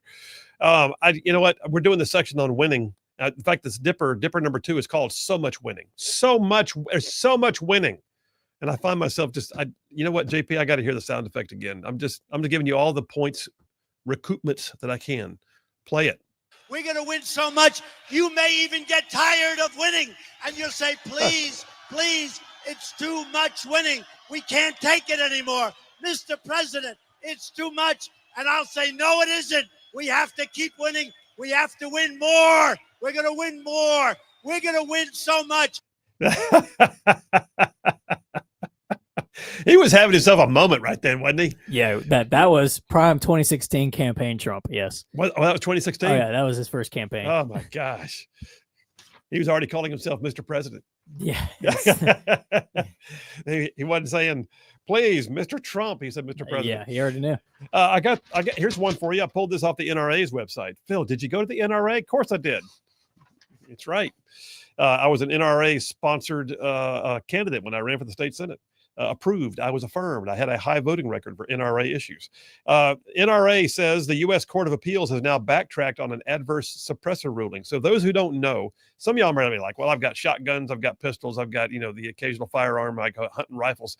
A lot of y'all don't get into buying suppressors or silencers, so people call them. But they are considered a protected item, a restricted item under the National Firearms Act. Automatic weapons, suppressors, short-barreled weapons, and believe it or not, like grenade launchers, are under what's called the National Firearms Act. You have to register them. You have to get stamps on your card to be able to have them. But then you got people that are out there saying, wait a minute, ain't nobody needs that. So the U.S. Court of Appeals, as of Dateline yesterday, the U.S. Court of Appeals for the Fifth Circuit added to the high-profile consequential national conversation on firearm suppressors. Last week, the court withdrew its 3-judge panel opinion that had held that suppressors were not arms protected by the plain text of the Second Amendment. Okay, what just happened? What is this? What does this mean? Well, the withdrawal of an opinion. When the appellate courts act, right? So what happens in a lower court is considered basically an order or a determination. If you appeal it, it goes to the appellate level, and then you get an appellate opinion, and that opinion becomes a legal precedent you can rely on for the most part. If it came out of a different district, but it didn't go to the Supreme Court of the United States, it may not apply in Alabama if it was ruled on by the Ninth Circuit in California. But for the most part, you can tend to get these things across. You can at least use them as secondary precedent. When you establish precedent, there are a couple of ways to get rid of it. The court can determine on its own in what's known as a sua sponte ruling, which sua sponte being Latin for of my own volition. Sua sponte, the court can withdraw its opinion, and they did, and this is rare. The withdrawal of an opinion can be because maybe there were new facts. The withdrawal of an opinion can be because maybe there are new laws that are implicated. The withdrawal of opinion can be because they realize they got it wrong. But whatever the case may be, the U.S. Court of Appeals for the Fifth Circuit decided, oh, shoot, that 3-judge panel we had that said that suppressors were not considered Second Amendment protected. Guess what? It just got pulled.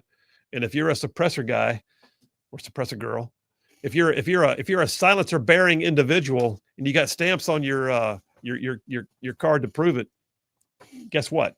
Your Second Amendment protects your suppressor rights. That's a win. Thank you very, very much.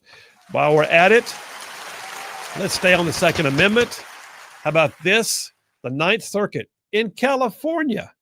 The Ninth Circuit, which is like the far side of the moon for the law. This is, if I walked into an Alabama courtroom and said, Your Honor, what they say in the Ninth Circuit is, they would say, stop, Mr. Williams. I don't care what the Ninth Circuit says. But how about this? The Ninth Circuit has just ruled that California's 1 per month limit on gun purchases is unconstitutional. Hit the applause now, because that's a big deal. If you're not familiar, the winning, I'm saying to you, the winning. Right now, what's happened is California has a facially unconstitutional attempt to limit Second Amendment rights by saying you can only buy one gun a month. I mean, listen, most people don't buy more than one gun a month. But what if you want to? What if you're going on a trip? What if you're taking a hunting trip and you want to get, like, you want 2 hunting rifles and you want a pistol, and you're taking it with you? What if you're outfitting something? What if you're supplying a business? Or what if you just want it? How about that? What if you just feel like, I want 3 Glocks and I'm going to keep them at the house? Nobody should be able to care about that.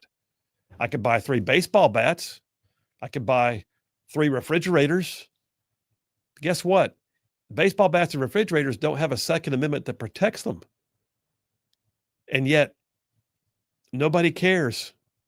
Except in California, they want to say, well, we're not going to say that you can't, have your Second Amendment rights. We're just going to say you can only have it once every 30 days. California suggests the Second Amendment only guarantees a right to possess a single firearm, that plaintiffs' rights have not been infringed because they already possess at least one firearm. California is wrong, said the court. The Second Amendment protects the rights of people to keep and bear arms. This guarantees the individual right to possess and carry weapons. And not only is arms stated in the plural, it says this term refers to more than just guns. It includes other weapons and instruments used for defense. California's interpretation would mean the Second Amendment only protects possession of a single weapon of any kind, and there is no basis for interpreting the Constitution in that way. Listen, there is so much winning going on. So much winning. Phil Williams, Rightside Radio. We're just winning, man.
Hey, all you Rightside ruffians out there, you are listening to Rightside Radio, solid conservative, just plain right.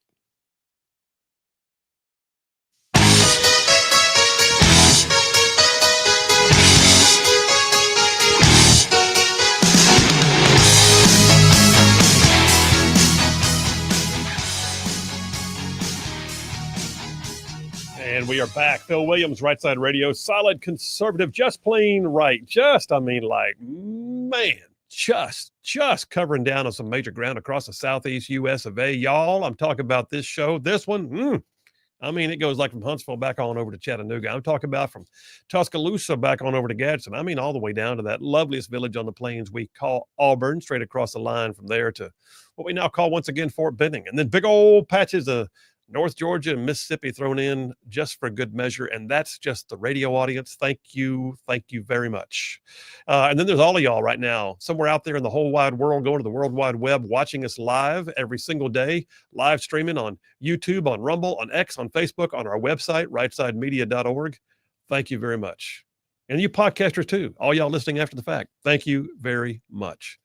All right. So every once in a while, when I'm getting the show ready, I find myself looking at that going, wow, the wokeness, how much wokeness, why is there that much wokeness? And then I realize at some point I'm like collecting up an entire batch, a bucket, a barrel of wokeness. I've got a plethora, a vast cornucopia, a buffet, a charcuterie, if you will, of wokeness. That means it's time for another round of adventures in woke world. Adventures in woke world. All right, just so you know, it's pretty important that you recognize that some nursery rhymes should have trigger warnings. JP, if they could see your face right now, the benign. Not surprised. You just gave that whole look like this is just okay. Now I will say this: there are some nursery rhymes you look at and go, "Why would you say that to a kid?" But I don't think they need trigger warnings. I don't think that's necessary. But right now, the nursery rhyme, Hickory Dickory Dock, the mouse ran up the clock. Hey, diddle diddle, the cat, I know, all these things. You look at it and go, I don't know who made these up, but Hickory Dickory Dock is deemed to be in need of a trigger warning after almost 300 years in use. Of course it does, yeah. Yeah. There were nursery rhymes a thing when you were a kid? My parents didn't say them to me, but I heard them, at school and daycare, whatever, yeah. Were you emotionally scarred? Actually, yeah, I have to go to therapy over it. Yeah. Actually, my therapist and I talked about the Dickory Dock rhyme the other day. So, yeah. So much winning going on right now. All right. So, Hickory Dickory Dock, I pulled this piece off The Sun. The Sun is kind of tabloidish, but I found this article to be fascinating. Tim Scott of the Freedom Association said, in the latest example of trigger madness, we now find beloved children's nursery rhymes are the target. The warning is relating to the, quote, production of a scene of some tension where a cat chases a mouse. That's what we do. We give trigger warnings. It comes, by the way, after a theater production of the kids' classic Three Little Pigs was also slammed for slapping on a trigger warning because the dad got eaten by the big bad wolf. Well, that's the story. I'm pretty sure that's just the way things were. Anyway, the end result of this is trigger warnings are apparently necessary now in woke world for those nursery rhymes we've had for hundreds of years. I'll tell you what, don't go looking at any Aesop's fables. You'll be scarred for life. Just saying. Don't let them read the Iliad. Like, don't you do any classic stories like that. By the way, my great grandmother, who I loved, I called her Nana. Nana used to tell us the most god-awful stories. There was the old hairy man who lived in the woods that ate children. And I'm thinking, why would you tell any child this story? But it was just generational, I guess. You didn't need trigger warnings back then. I'll tell you this. I would not tell my kids the stories my Nana used to tell me. There was a mean streak to her, I guess. I don't know. How about this one? McDonald's is facing economic resistance, quote unquote. You can't see the air quotes for those who aren't live streaming, but there's air quotes going right now. McDonald's faces economic resistance after rolling back DEI policies. Let me ask you a question, JP. Yep. You and I are both big fans of the McGriddle. Yeah. Mm-hmm. I had one this weekend. Really? I did. We were driving down to Fort Benning to see family. I thought, what won't crumble on me while I drive? And I really enjoy eating it. Sausage, egg, and cheese McGriddle. You can't go wrong. Can't go wrong. The People's Union of USA, what does that even mean? The People's Union USA is spearheading a McDonald's blackout, which begins on June 24th after having staged an economic blackout in February. I don't recall the economic blackout, do you? No, not really. The organization, founded by a Chicago-based musician and meditation teacher.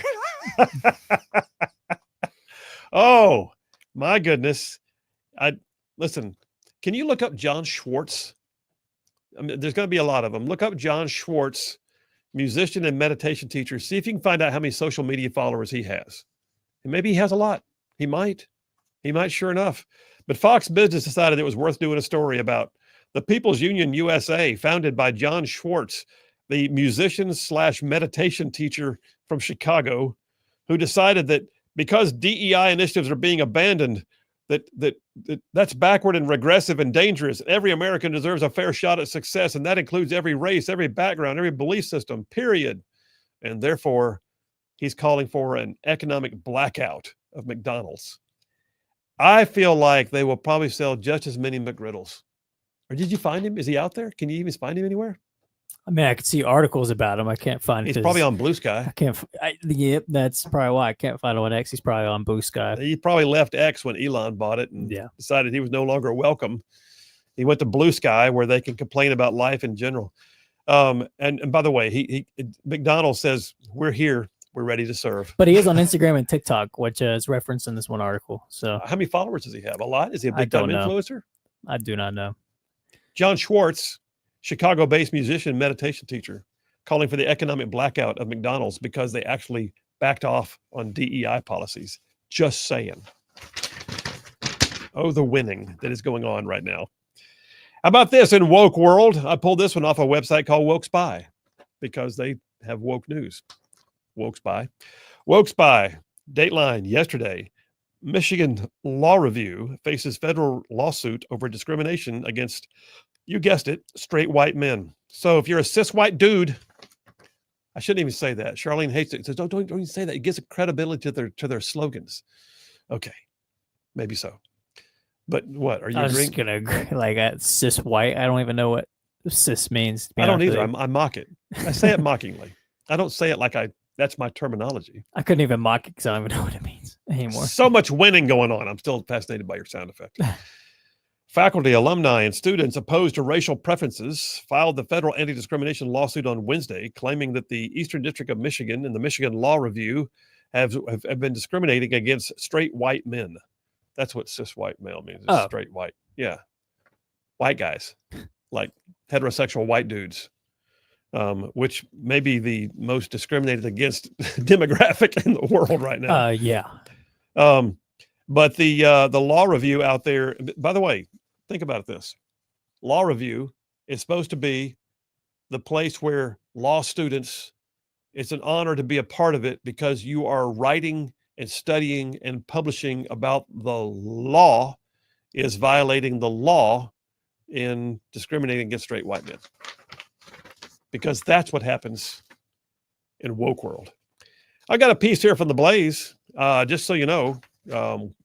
Wow. High school teacher was canceled for reading To Kill a Mockingbird. It's only a classic. Been around for, 50 plus years. You ever read To Kill a Mockingbird? Yeah, we read it in school. Okay. I didn't. I was not required to read it. But I later in life picked it up and thought, I gotta find out what the fuss is. This is probably one of my favorite classic novels. But Matthew Mastronardi read an inappropriate passage in front of his class, and now he's facing cancel culture's consequences. Former President Joe Biden and the rest of his left-wing comrades may be out of office, but cancel culture is still alive and well in states like Washington. The case of Matthew Mastronardi, who is a Spanish teacher in Washington State, makes it very clear. He was canceled for reading the book To Kill a Mockingbird because there was a passage in the book that used the N-word. Now listen, I understand that's an offensive word, but it's in the classic novel, the novel, which, by the way, is about the offensiveness of discrimination and the use of terminology like the N-word. That's the whole point.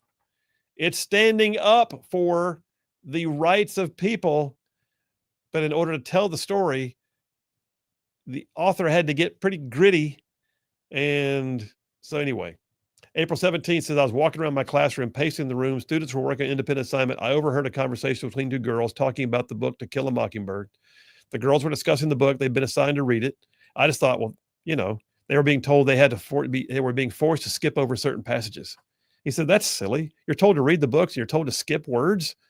As a lover of literature, he said, I think that undermines historical context. So I just calmly expressed my disagreement, and we started the whole conversation, and he lost his job. What? I mean, that generation has got to be there for us if there's a major event or a war that happens. I need to know that they will not get to the battlefield one day and be triggered because somebody on the opposing side says a mean thing. Life does not work like that. The era, by the way, I know your parents, they were not helicopter parents, since that's my family. But just saying, this is okay. Hey, by the way, keep in mind, this is kind of a news flash / woke world thing. Today, I believe it's today, isn't it? The New York mayoral elections? Yeah, I believe.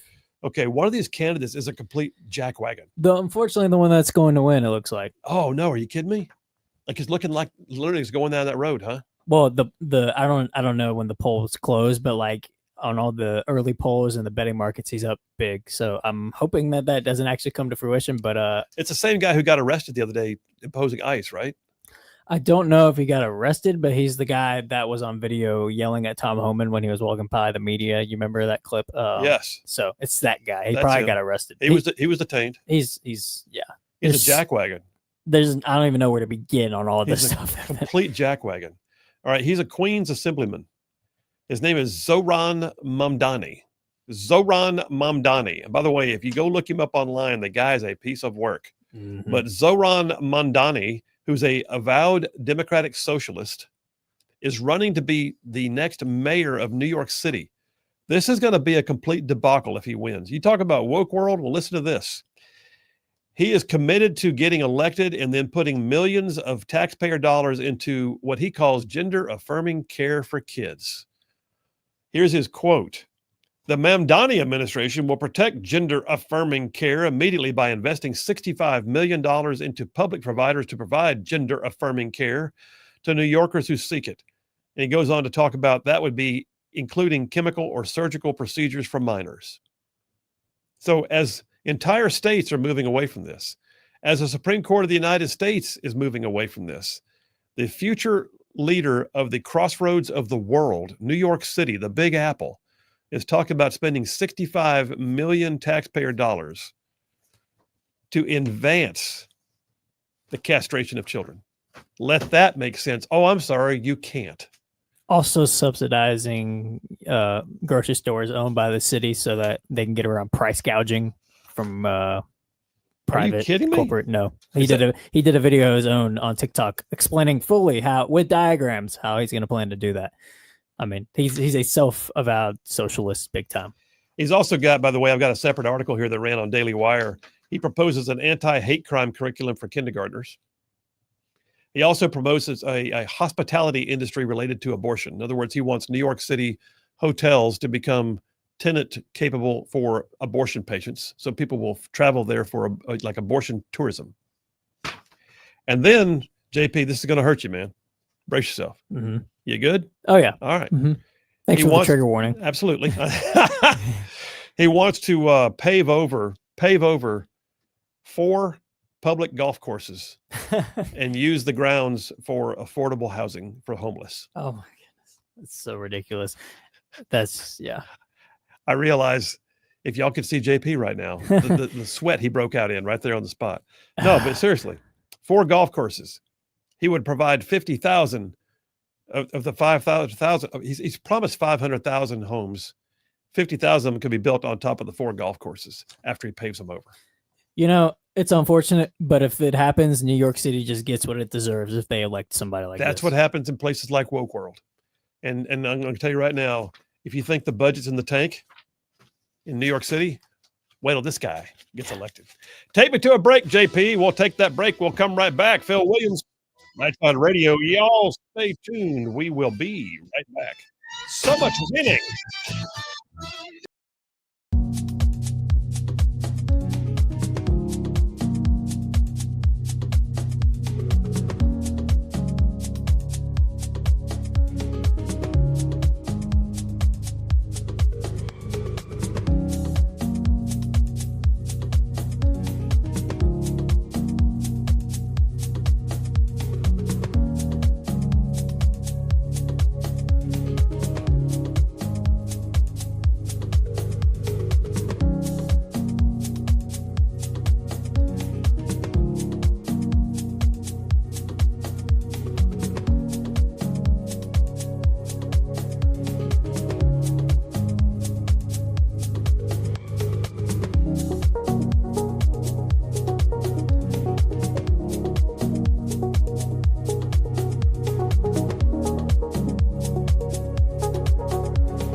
And we are back. Phil Williams, Rightside Radio, solid conservative and just plain right. Just making common sense like a superpower.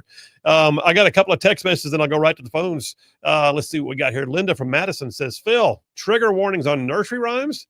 My mother was German. I grew up with I can't. I do speak some German, but I've never seen this word. Strupiter. Okay, it must be bad. Anyway, bottom line is it kept kids in line. The nursery rhyme kept kids in line. It was probably the one that says the monster will get you if you don't do what you told you to do. The grades are in. John from Huntsville says Dale Strong gets an A+ for his strong performance. See what he did there? Which means today's co-winners are Phil and the sound effect master, JP, with an A++, but only because JP found the winning sound effect and Phil inspired me to go out there and be a winner. Congratulations. Keep on winning, because as long as you're on the right side, losing will not be tolerated. Thank you, John from Huntsville. We appreciate you, man. Let me go to the phones. Jeff Rowe in Indiana. How you doing, buddy? Breaker there, right side. You got a copy on me? Come on, good buddy. You want us to broadcast on CB radio from now on, huh? It might be easier. Analog just will never go out. I'm gonna be on ham radio before you know it. There you go. Oh my. Hey, it's funny that you can get a trigger warning on children's books like that and everything, but where's the trigger warning on these books they had in libraries? With the pedophilia and everything else in there and everything. I think that's where you need the trigger warning. Yeah, no doubt. My gosh. No doubt. I mean, it's so backwards. I mean, you look at it and think, these people don't have their act together. They don't have their priorities in order. They're going to let these things go in the kids section of a library, but they want to put a trigger warning on whether a cat chased a mouse in a hickory dickory dock nursery rhyme. Yeah, it just blows your mind, don't it?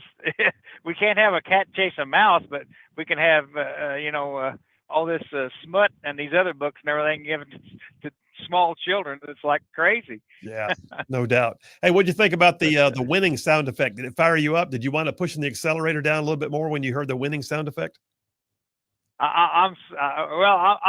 I'm winning right now, I guess, since I'm moving. So I'm winning, baby.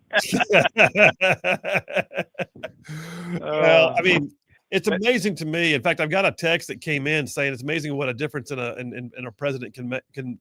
I feel like there's just like this trend towards we're taking things back one step at a time, don't you? Oh yeah, yeah. And but you're talking about the New York guy. Oh yeah. If he gets in there. Hey, do you think we'll have to put a fence around New York and be like Escape from New York and we'll get all the conservatives out of there and maybe put them in a gated community somewhere and have an HOA that you got to fly a Trump flag and stuff in your yard and everything, so it kind of weed off all the liberals. You can tell who's who. I actually have somebody that I sent a ruffian shirt to, and she lives up in Minnesota, in a pretty liberal enclave. And she said that her American flag came down in a storm recently and her neighbors appeared to be glad. And so she was going to put on her ruffian shirt and go out and hang her flag back on the front porch. I said, you go for it. Are you trying to get this woman hurt? That's Tim Walsh country up there, man. That's Tampon Tim country. But yeah, it's something. All right, brother. Listen, be safe on the road. Stay cool in the heat, and we'll talk to you tomorrow. All right. All right, bud. You all have a good one. Yeah, you too, man. All right, you guys. There is so much winning going on. I'll just be honest with you. There is. Take heart. It's a whole new day. That being said, there's still more of us than there are them. And God is always on his throne. Y'all stay in the fight. We'll see you tomorrow.